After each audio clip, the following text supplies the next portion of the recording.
હરિઓમ શ્રીરામ અંબગ્ન. મારું નામ અદિતિ દેસાઈ છે. હું પુનિતનગર અમદાવાદ સેન્ટરમાંથી છું. આપણે સૌ જાણીએ છીએ કે લગભગ 2 વર્ષથી આખું વિશ્વ કોરોનાની મહામારીમાંથી ગુજરી રહ્યું છે. આપણે પણ બધાને ખૂબ કડવા અનુભવ થઈ રહ્યા છે, પરંતુ આપણે આ પરિસ્થિતિમાં એક જ આપણો સહારો હતો, તે આપણા પરમ પૂજ્ય બાપુ, જેમણે ડગલે ને પગલે આપણા બધાની રક્ષા કરી. આજે હું તમને મારો એક અનુભવ જણાવીશ. માર્ચ 2021માં મારી બેસ્ટ ફ્રેન્ડ ભાર્ગવી, જે મુંબઈમાં રહે છે, મારી સાથે સ્કૂલ કોલેજમાં હતી. બાળપણથી અમે બંને ફ્રેન્ડ્સ છીએ. એને કોવિડ થઈ ગયો અને ખૂબ જ ક્રિટિકલ કન્ડિશનમાં હતી. આઈસીયુમાં હતી લીલાવતી હોસ્પિટલમાં. એની મને જાણ થઈ. હું ખૂબ જ ટેન્શનમાં આવી ગઈ. મને ખબર ના પડી શું કરવું જોઈએ. પરંતુ મુશ્કેલીના સમયમાં એક જ આશાનું કિરણ એટલે આપણા બાપુ. અને તરત જ મેં દત્તાત્રેય તારક આરાધનાનું બુકિંગ કરાવ્યું અને એને માટે રામા રામાની માળા, હનુમાન ચાલીસા બધું ચાલુ કરી દીધું. પરંતુ મને જાણ થઈ કે આ પૂજા કરવામાં તો લગભગ 1 મહિનાનું લાંબુ વેઇટિંગ છે. પણ ખબર નહીં, બાપુને ખબર પડી ગઈ કે ભાર્ગવીને આ પૂજાની તરત ને તરત જરૂર છે.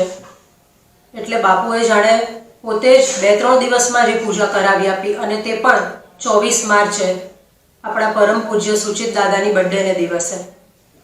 અને તમે માનશો નહીં, પણ 3-4 દિવસમાં જ ભાર્ગવીની હેલ્થ ખૂબ જ સારી થવા માંડી. આઈસીયુમાંથી બહાર આવી ગઈ અને બાપુએ એને બચાવી લીધી.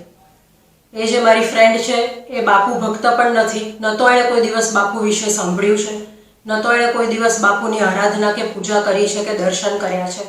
છતાં પણ બાપુએ એની મદદ કરી. એ અમારે માટે એક ચમત્કારથી ઓછું કંઈ જ ન હતું.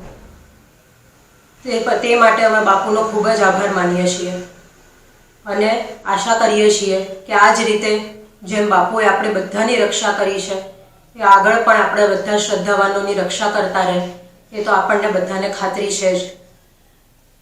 આ જ મારો અનુભવ હું તમને જણાવવા માંગતી હતી. અને બીજું એ કે આપણે જે દૈનિક ઉપાસના કરીએ છીએ બાપુની, ઓનલાઈન ઉપાસના જે આજ દિન સુધી કરી રહ્યા છીએ, એમાં સ્વસ્તિક્ષેમ સંવાદ દર ગુરુવારે અને શનિવારે મોટી આઈ સાથે, એ આપણું જાણે એક ચાર્જિંગ છે, જે આપણને બાપુએ ઘરે બેઠા જ કરાવી આપ્યું છે. એ માટે પણ બાપુને ખાસ અંબગ્ન.